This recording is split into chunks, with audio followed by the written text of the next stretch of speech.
Hello, everyone, and welcome back to another Rockies Daily. I'm your host, Scott Ayers, where we're talking all things Colorado Rockies. And folks, look, tis the season. Tis the season for different rankings, different opinions about all the teams coming out as we are quickly approaching spring training.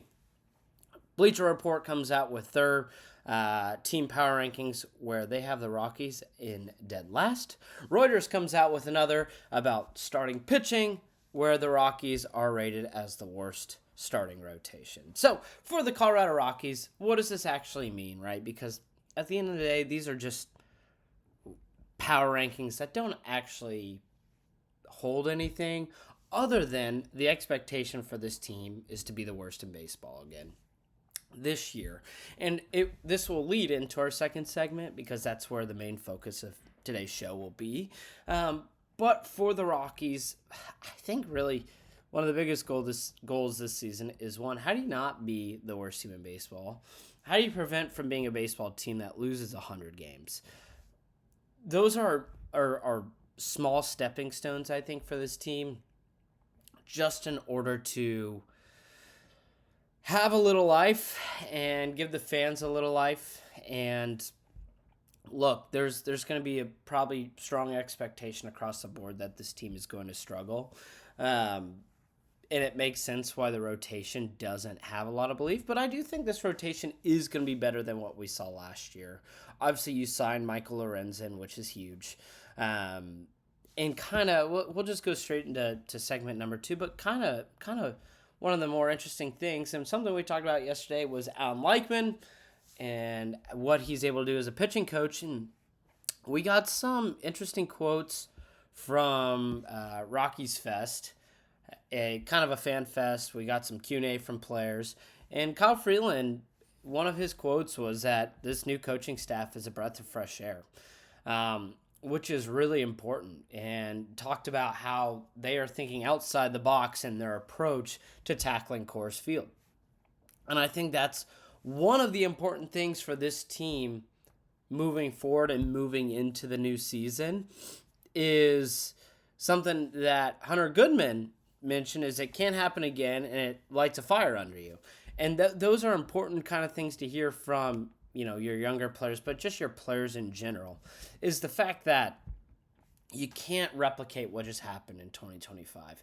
You obviously are expecting it to be a tougher season, but that's not to say that it can't be an improved season. And it should be an improved season. 2025 should be the absolute worst it ever was for the Rockies. And so to hear for coaching that there is thinking outside the box, that there is much more of a belief. I think those are just important things. Jake McCarthy said people are hungry, which that's, great to hear. Usually you hear when people are hungry, it's like, we're on the doorstep. We're one step away. But to hear that they're hungry and it's like, hey, we want to win 60 games, I think we would all take that too. But overall, Freeland also noted, he said, hey, you know what, if it doesn't work, so what? We move on to the next thing. So I think him and many of these pitchers are willing to think outside the box as they approach this season because there is really nothing to lose. This team has nothing to lose. So why not try to figure some things out and have it be something that you can then hopefully implement for years to come. And so for Freeland and for this team, they're going to be thinking outside the box in 2026 in their approach and how they handle things. And I think that's mainly for pitching. I think for hitting, you don't necessarily need to think outside the box. I think for Brett Pill, it's just figuring out what went wrong in 2025, because I just don't think there's a real world where a lineup at Coors Field should ever rank last in a bunch of hitting categories. At the bare minimum, you should be like low 20s where you're 21, 22. But in reality, you have a huge advantage when it comes to that. But he needs to help figure out some of these swings. But for Alan Leichman, I think that's where the focus is. how do you figure out pitching to just be competitive, for lack of better terms, right? To just cause issues for whoever you're facing. And so that's the challenge. And to hear that they've been thinking outside the box and they're going in with different approaches is really refreshing to hear as a fan. It's really refreshing to just see them try something new, which is what we are all asking for. So that's a huge positive. To hear about that, we'll see how it actually looks, and we'll be interested to see come spring training, what will that actually look like? Will we see some of those things implemented, and how will it look your first time implementing it against competition? So really excited to see what that will be and how this team will handle it and how they'll handle the adversity, because the adversity will be pretty big this season. But it's also, just like we've mentioned, a great building block opportunity for the Rockies in 2026. And look, we've talked about different pitching prospects, different ideas. One interesting idea is Tyler Anderson coming back to Colorado. Was an all-star in 2024. Had a 4.5 ERA in 2025. Definitely one of those pitchers that flourished and shined once he left Colorado. And he has been linked to the Rockies, and the Rockies could look at someone like Anderson. I think at this point it feels like if Colorado were to make another signing, it's either going to be a starting pitcher or first baseman. And the scale feels like it's leaning towards starting pitching just because of all the needs for this starting unit. And Anderson could be a really interesting prospect. I think one of the big risks for Anderson is the guy just gives up a lot of bombs. 2018, he gave up 30. And then in between 2018 and 2025, kind of a roller coaster. He had a couple seasons where he really limited them. But just last year, he gave up 28 home runs. And obviously coming back to Coors Field as an older pitcher, where some of your stuff just isn't the same, that would be a huge risk. And so that's obviously the risk of signing someone like Tyler Anderson. But the reward is you obviously are signing a veteran arm who can hopefully lead and make a positive impact, if not on the field in the locker room of sorts. But I still think he has enough where he could become, that fourth or fifth guy in a starting rotation, especially for the Colorado Rockies. So it's just an interesting prospect to bring back a guy who started his career in Colorado, and he could just add a little reinforcements. Because look, he's not going to take away a bunch of time from some of those younger guys that you might be interested in pitching. He would just give you another arm. So Tyler Anderson, possible idea, right? We've kind of run through a carousel of different names for that, final signing-esque of a starting pitcher. And there's a chance they just don't sign anyone and they roll with what they have. We're obviously getting pretty close to spring training. That doesn't mean, all right, spring training's here, we're not going to sign anyone. But you'd like to see, maybe one more move made before then. He's not a needle mover, but could be a nice addition for the Rockies. And then I figured we could end today's show. We talked about the Ring of Fame. We talked about these statues and everything yesterday. So it got me thinking, over the course of the next few weeks, is doing our Rockies Mount Rushmores. Mentioning the guys that, they'd be in the Ring of Fame. And if Colorado had a Mount Rushmore, whose beautiful faces would be on the side of that mountain? And so I figured starting with pitching and to focus on starting pitching, right? I think if you were looking at relievers, you've got Houston Street, Brian Fuentes, Adam Ottavino, just to name Manny Corpus for like a year.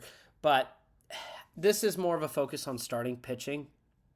But obviously those relievers are all relievers who, Rex Brothers, that's a sharp pull. But those are all just different relievers that have made a positive impact for the Rockies. But it's just fun to think about some of the guys who have made a great impact on the Rockies.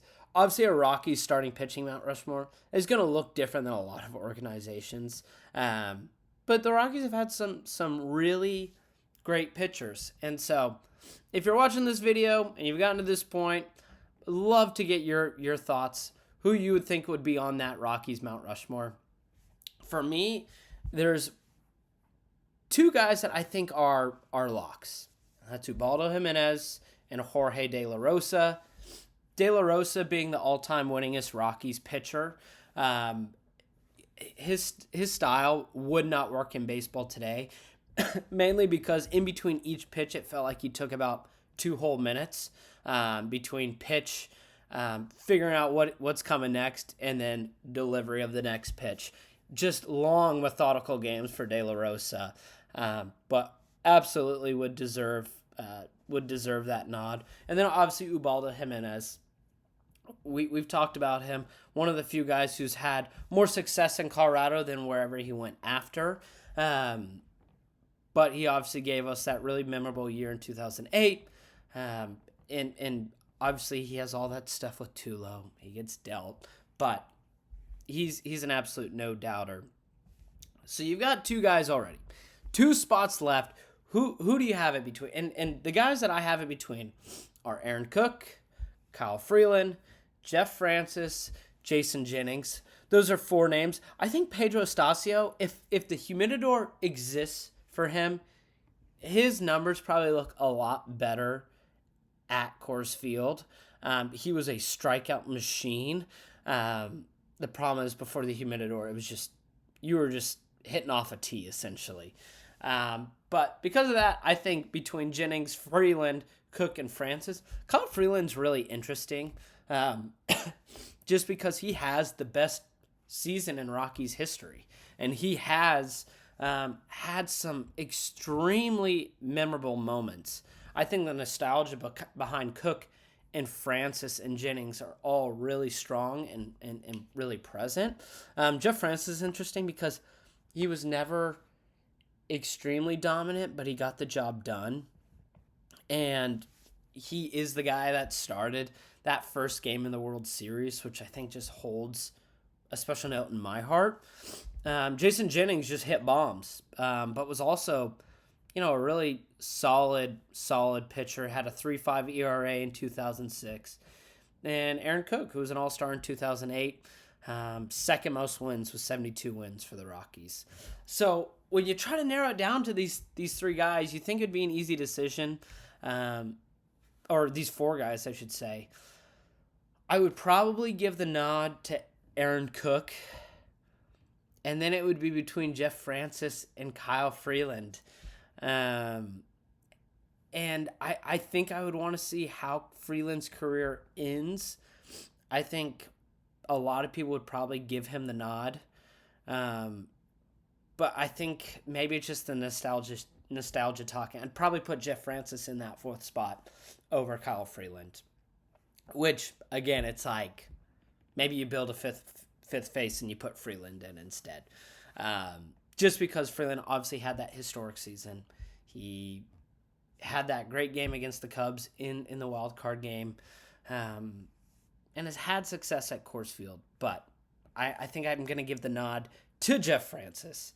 So that Mount Rushmore: Jorge De La Rosa, Ubaldo Jimenez, Aaron Cook, Jeff Francis. Riveting stuff, folks. But seriously, if you got to this point, leave a comment down below of who you would have. What pitchers did I not even mention that you think would be great additions that, had legacies that were good enough? German Marquez is another guy that I didn't even touch on, who I personally love, who is a recent guy that deserves more credit for what he was able to do. But that's the 4 I'm rolling with, folks. And that's how we're ending today's show. If you like the video, make sure to hit that like button, subscribe. Please continue to share. It really means the world. Thank you so much for watching, and I will see you tomorrow.